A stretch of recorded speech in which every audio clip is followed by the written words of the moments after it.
J'ai perdu des centaines de milliers d'euros à 29 ans parce que je n'ai pas respecté ces 3 piliers dans mon business en ligne. Alors si tu es coach, infopreneur ou même encore une agence, tu es sur une phase de scaling ou tu as tout simplement envie de te lancer dans le business en ligne, sache que cette vidéo, elle est pour toi parce que je vais te raconter depuis le début de mon lancement jusqu'au jour d'aujourd'hui en 2025 et où est-ce que j'en suis. Avant tout, qui je suis? Alors moi je m'appelle Yacoub, j'ai 29 ans, ça fait plusieurs années que je suis à mon compte, 4 ou 5 ans environ. J'ai travaillé avec des boîtes qui font plusieurs centaines de millions d'euros et j'ai même signé des deals avec des boîtes qui font plusieurs milliards d'euros. Alors encore une fois, cette vidéo sera une vidéo particulière, il n'y aura pas de coupure. En tout cas, je vais essayer de faire un minimum de coupure parce que ça me permet à moi de m'entraîner et de parler face caméra. Ça va être des conseils bruts, pas de montage, pas d'effets spéciaux, rien du tout. Alors munis-toi d'un stylo et d'une feuille si tu veux aujourd'hui éviter les erreurs que moi j'ai faites, parce que ces erreurs-là m'ont coûté énormément d'argent. Le concept que je vais aborder aujourd'hui, notamment avec ces 3 piliers, c'est le coût d'opportunité. Le coût d'opportunité, si je viens l'évaluer aujourd'hui au sein de mon business, j'ai perdu des centaines de milliers d'euros, si ce n'est peut-être des millions. Bon, mais bon, je ne vais pas exagérer parce que sinon ça va être trop gros pour être vrai. Alors ce que je vais faire pour vous, je vais reprendre depuis le début, depuis le lancement, comment je me suis lancé, dans quoi je me suis lancé et comment j'en suis arrivé aujourd'hui à faire de l'acquisition. Comme vous le savez très bien, moi d'ailleurs, je n'ai pas un bagage de compétences de base. Je suis arrivé dans le domaine en ligne sans bagage, encore une fois, sans aucune compétence. Je dirais peut-être que la compétence que j'avais acquise sur le terrain, c'était la vente. Et encore, moi je faisais du porte-à-porte et je travaillais pour des associations suisses à l'époque. Mais si je reprends depuis tout le début, encore une fois, sachez une chose, j'ai un profond respect si vous avez entre 16 et 24 ans et que vous commencez ou vous êtes lancé, j'ai un profond respect pour vous. Parce que moi, je me suis lancé bien plus tard, on faisait environ qu'à 24 ans, du coup, c'est pour ça que je prends la fourchette de 16 à 24. Mais malgré ça, je rattrape le retard que j'ai comparé à d'autres, parce que je vois des jeunes qui ont 19 ans, 20 ans, qui font déjà des centaines de milliers d'euros par mois. Franchement, respect, ce n'était pas le cas pour moi. Moi, à cet âge-là, je faisais que de jouer à League of Legends et à jouer à des jeux vidéo sur le PC. Évidemment, à côté, je faisais du sport, je sortais. Bon, ça c'est un sujet à part. Maintenant, si je reviens, encore une fois, au tout début. J'ai découvert le business en ligne à 23 ans. Pourquoi et comment? Je l'ai découvert grâce à une personne qui s'appelle Florian Bourki, qui était le dirigeant de la société Numeractive à Fribourg. Vous pouvez taper sur Google, vous allez le retrouver. J'ai passé des entretiens avec lui. Avant ça, je ne connaissais strictement rien au marketing en ligne, au marketing digital. Ce que j'avais vu avec lui, c'est quoi? C'est que quand j'ai tapé une recherche sur Google, enfin c'était sur Indeed d'ailleurs, j'ai fait une recherche sur Indeed et je suis tombé sur son annonce. Il recherchait un commercial et un responsable de projet. Je me suis dit, c'est quoi? J'avais déjà lancé des boîtes dans le passé, mais pas dans le domaine en ligne, quelque chose qui était plutôt physique. Je vais postuler, je vais voir ce que ça va donner. Et c'est là que j'ai découvert le marketing digital avec lui. Parce qu'en entretien, il a commencé à me présenter, si vous voulez, plein de choses qu'il faisait. Du coup, lui, c'était une agence multiservice, un peu de SMM basique. Il faisait des sites internet, LinkedIn DM ou je ne sais plus quoi encore. Et c'est là, honnêtement, que mon cerveau, en fait, il a fumé. Je me suis dit, putain, ça, c'est des trucs qui se vendent. Enfin, qui se vendent, du coup. C'est des gens qui achètent. Genre là, je peux démarcher une entreprise, leur proposer ce genre de service et leur vendre. En fait, c'est pourquoi j'étais choqué. Je vais vous expliquer. Déjà, je viens pas d'un environnement d'entrepreneur. Moi, j'ai grandi en HLM, j'ai grandi à Strasbourg. Et vous savez, dans mon entourage, il n'y avait pas forcément d'entrepreneurs, c'était plutôt les études, fac, etc. Et j'ai toujours été entouré de ce genre de personnes. Et moi, je passais la majorité de mon temps devant mon PC à jouer encore une fois à des jeux. Du coup, j'étais pas forcément ouvert à des opportunités, à l'entrepreneuriat. Et à l'époque, c'était pas aussi présent sur les réseaux sociaux, l'entrepreneuriat, comme vous le voyez aujourd'hui. Aujourd'hui, on est bombardé de vidéos, on est bombardé de personnes qui font de l'entrepreneuriat, qui génèrent des millions d'euros, des milliers d'euros. Et vous savez, ça vous inspire. Moi, à l'époque, voilà quoi. C'était pas forcément ça le sujet de prédilection, mais voilà, je faisais autre chose, tout simplement. Ce que je veux dire par là, c'est que même de base, j'avais pas une aisance pour communiquer avec les gens et encore moins avec les entreprises. Je ne savais, excusez-moi, je ne savais ni faire de devis. J'ai la voix qui a cassé. Je ne savais ni faire de devis, ni faire de contrat, ni travailler avec une entreprise, ni savoir comment communiquer, ni envoyer un email correctement. Et je faisais même des fautes de français. Parce que voilà, j'étais pas forcément l'élève modèle en cours. Ce que je veux dire par là, c'est que j'ai commencé certainement avec un niveau plus bas que d'autres, mais ça ne m'a pas empêché aujourd'hui d'avoir mon business en ligne, d'avoir des personnes que j'accompagne, que je coach, d'avoir travaillé avec des grosses boîtes, parce que je me suis donné les moyens. Et quand je parle de me donner les moyens, c'est que j'ai travaillé beaucoup plus que certaines personnes aujourd'hui ont eu besoin de travailler. Parce que vous savez, quand vous commencez avec un bagage plus bas, vous devez forcément fournir plus d'efforts pour atteindre le niveau de certaines personnes qui ont déjà un niveau moyen. Maintenant, pour revenir par rapport à la thématique de ces 3 piliers, Sachez que quand on commence dans le domaine en ligne, et surtout dans le domaine de l'acquisition, parce que moi aujourd'hui ce que je fais c'est une agence d'acquisition, quand je commençais de base, je me suis lancé comme tout le monde. J'étais prestataire de services dans le domaine en ligne, j'étais un peu ce qu'on appelle un freelance, une agence freelance. Okay, je me faisais passer pour une agence et je venais là, je vendais des sites web par droit, enfin je vendais des sites web, je faisais des ads de temps en temps, je faisais de la gestion de réseaux sociaux, des flyers, des logos, je faisais tout. Et le problème avec ça, c'est que je me suis créé un emploi.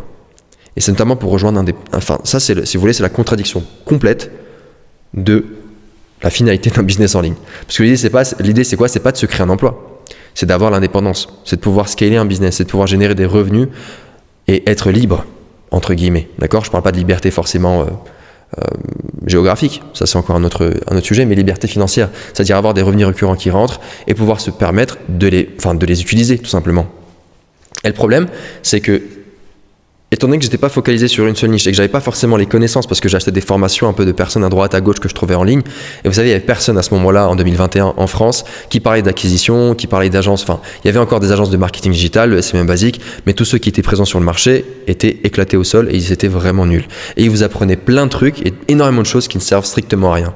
Et aujourd'hui, avec les connaissances que j'ai, je peux me permettre de trimer un peu l'arbre parce que je sais exactement ce qui sert et ce qui ne sert à rien. Surtout, tu comprends en fait quels sont les leviers de croissance d'une entreprise. Et en comprenant cela, tu as justement l'opportunité de pouvoir te focaliser sur le one thing, comme on dit en anglais, qui te permet d'avoir des résultats. Alors pour reprendre, moi je vendais des sites web. J'ai vendu d'ailleurs mon premier site web, je crois en 2022, à une agence. Enfin, c'était pas une agence, c'était une entreprise de nettoyage qui faisait à peu près 1 million d'euros. Pour moi, c'était déjà quelque chose d'énorme. Je l'ai vendu, je crois, à 1800 € le site web, un truc comme ça. Il est peut-être toujours en ligne. La boîte, elle s'appelait Eli Propreté. Peut-être qu'ils l'ont mis hors service, j'en sais rien. Mais en tout cas, c'était l'un de mes premiers clients sur la prestation de site web et je leur ai fait aussi du Google Ads. Et d'ailleurs, j'ai obtenu des bons résultats. Parce que si vous voulez, je me formais en même temps que je faisais tout ce que... Enfin, un client venait me voir, il me demandait « Ouais, est-ce que tu sais faire ça ?» Je disais « Ouais », même si je ne savais pas le faire. Et grâce au culot, j'ai appris énormément de choses. Et j'ai aussi fait énormément d'erreurs. Parce que sans erreurs, on n'apprend pas. J'ai des clients qui sont pas satisfaits, j'ai eu des clients qui sont râlés, des remboursements, pas des remboursements, des problématiques. Mais ce que je veux dire par là, c'est que vous allez forcément passer par des échecs. Et c'est pas grave, c'est l'apprentissage. Il faut faire avec. Sans ça, il n'y a pas la réussite. Maintenant, pour revenir à mon avancée, pendant 2 ans, j'étais un peu comme ça, j'étais un peu perdu, j'avais mon agence, après je suis devenu, vous savez, ça tournait pas top, j'étais toujours coincé à Strasbourg. Et à un moment donné, en fait, j'ai commencé à travailler avec plusieurs boîtes, jusqu'à un moment donné que j'ai réussi à décrocher un deal avec une boîte qui faisait plusieurs centaines de millions d'euros. Ok, c'est arrivé du jour au lendemain, tout simplement. Et ils m'ont demandé, est-ce que tu sais faire ça? J'ai dit, ouais, je sais faire ça, alors que je ne savais pas. Je n'avais jamais travaillé avec une boîte similaire, je ne savais pas du tout comment j'allais aborder la chose, mais pourtant, je l'ai fait. Je me suis rendu sur place et j'ai terminé la mission. C'est à partir de ce moment-là aussi que j'ai commencé à avoir du crédit, de l'accréditation. C'est-à-dire, je pouvais dire, voilà, moi j'ai travaillé avec eux, et j'ai utilisé en fait tout ceci pour pouvoir travailler avec des boîtes. Avec d'autres boîtes qui font peut-être plusieurs dizaines de millions d'euros. Pareil. D'accord? C'est comme ça que, si vous voulez, l'engrenage a commencé. Maintenant, ce pourquoi je vous raconte tout ça, c'est que durant toutes ces années, c'était une période de, je dirais, 3 ans, j'ai fait n'importe quoi. Je ne me suis pas focalisé, notamment sur ces 3 piliers dont je vous ai parlé au début de vidéo. Ces 3 piliers-là, si je m'étais focalisé là-dessus, aujourd'hui, je serais à une étape beaucoup plus importante dans mon business. Ces 3 étapes, c'est tellement simple. Et je vais vous les expliquer. La première étape, c'est générer du lead. Qu'est-ce que je veux dire par là pour générer du lead? C'est tout simplement générer des clients potentiels, des contacts ou des rendez-vous. Aujourd'hui, si je m'étais focalisé à fond là-dessus, je serais à une autre étape dans mon business. Mais pour que ces 3 piliers, déjà pour que ce premier pilier soit viable, il y a certaines choses qu'on doit appliquer dans son business. Parce que être une agence de SMM basique, c'est bien, mais vous êtes une commodité sur le marché, c'est une question de prix. Les gens, pourquoi ils achèteraient un site web chez vous? Bref, tout ce qui est site web, je sais pas, gestion de réseaux sociaux, vidéos, toutes ces choses-là, SEO même encore, ou faire juste des ads, ça sert plus à grand chose. Vous savez, c'est parce que vous êtes là, encore une fois, je le répète, vous êtes une commodité sur le marché, et les clients, en fait, ils vont chercher, celui qui paye, celui qui coûte moins cher.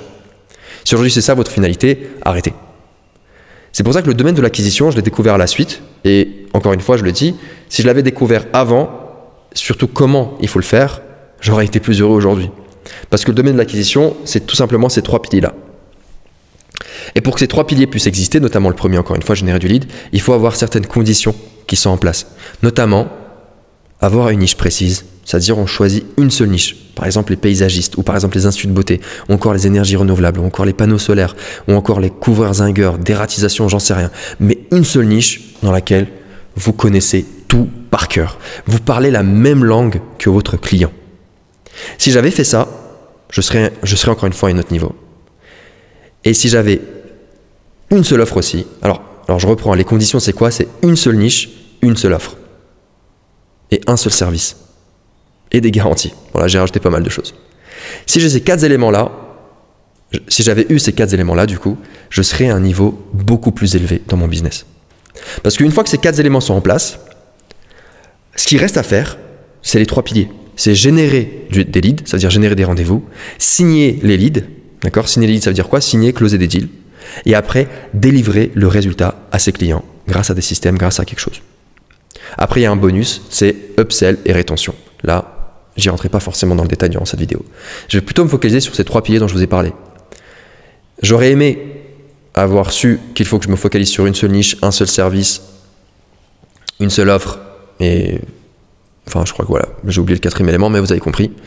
Et j'aurais aimé avoir connu ces trois piliers. Générer du lead, signer du lead et délivrer du résultat dans la niche que j'ai choisie. Maintenant, si je reviens sur ces conditions, enfin sur les quatre conditions dont j'avais énumérées, la première étant avoir une niche.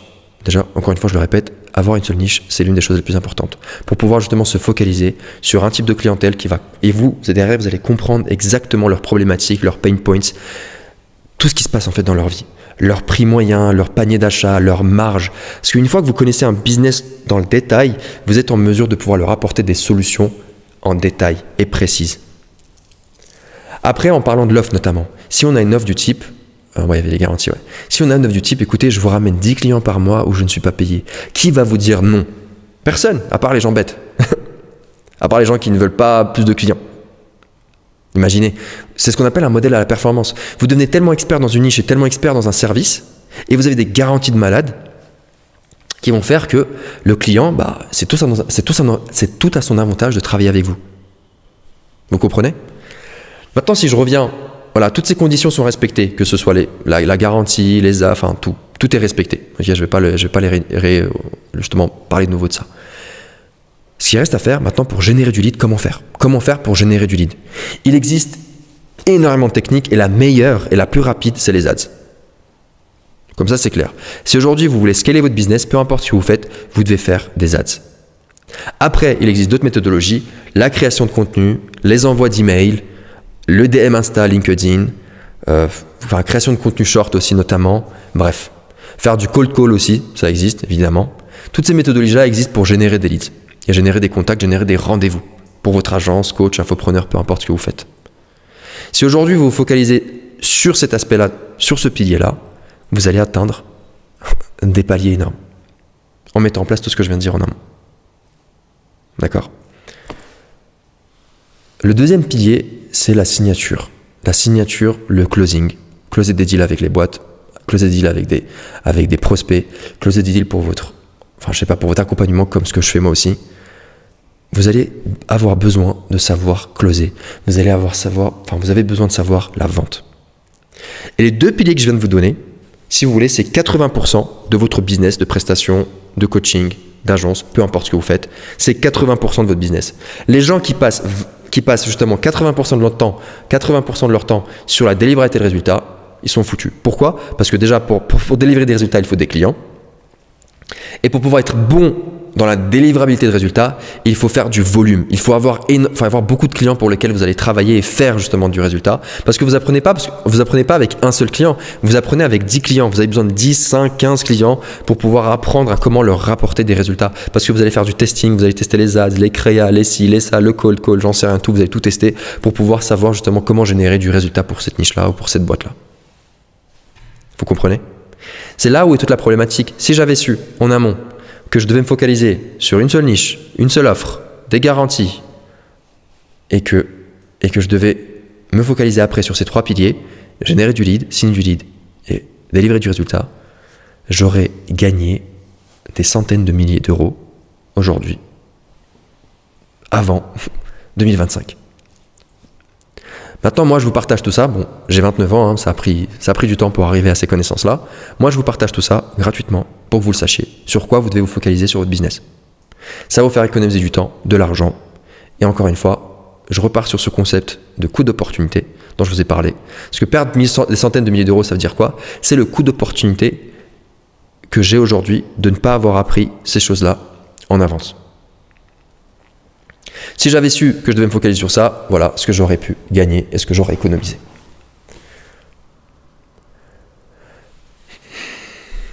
Alors ça, c'était une vidéo explicative par rapport à tout ça. Je voulais vraiment rentrer dans le détail par rapport à ces 3 piliers-là. Comme ça, au moins, toutes les personnes qui regardent cette vidéo-là, vous avez compris sur quoi vous devez vous focaliser. Si vous avez une niche, une offre, une dégarantie, votre produit, tout est prêt, vous devez vous focaliser sur générer des rendez-vous et signer des rendez-vous. Car ça, c'est 80% de votre travail. Après, vous focalisez sur délivrer des résultats, les 20%. Mais focalisez-vous sur ça. Et ne vous faites pas avoir par le côté technique, encore une fois. La seule chose qui prime, c'est la vente, la vente, la vente, la vente.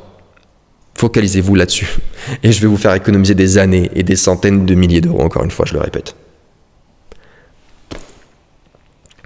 J'espère que cette vidéo a été productive pour vous. Moi, en tout cas, j'ai partagé certaines choses qui me pesaient sur le cœur. Du coup, prenez note et focalisez-vous sur les choses importantes. Bon courage et à la prochaine.